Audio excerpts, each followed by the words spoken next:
Meillä Maavakiolla niin yksi meidän palvelutuotteista on tämä maaperätutkimus ja pintavaitus, jota me ollaan nyt tekemässä täällä Laukaassa.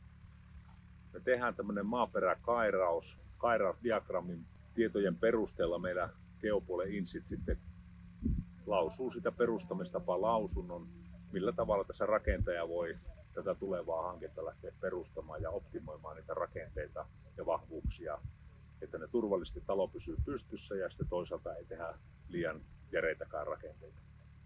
Sitten toinen tuote, mitä me tässä nyt käytetään, on tämä pintavaitus, jolla me vaihdetaan tämän tontin pintamaiden korkeus suhteessa ympäristöön, teihin, tuonne ojien pohjaan, rumpujen juoksutuskorkeuksiin ja saadaan siitä tehtyä hulevesisuunnitelma ja mihin nämä talon pintaveet tätä johdetaan.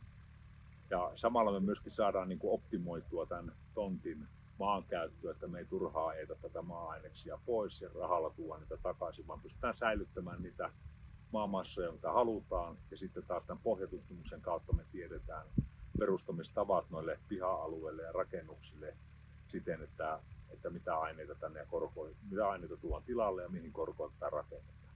Tällä tavalla saadaan rakentamiselle hyvä ensimmäinen askel ja turva, että tehdään oikeita valintoja hankkeita aikana.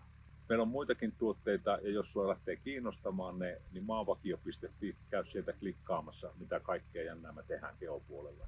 Ei muuta kuin palataan linjoille.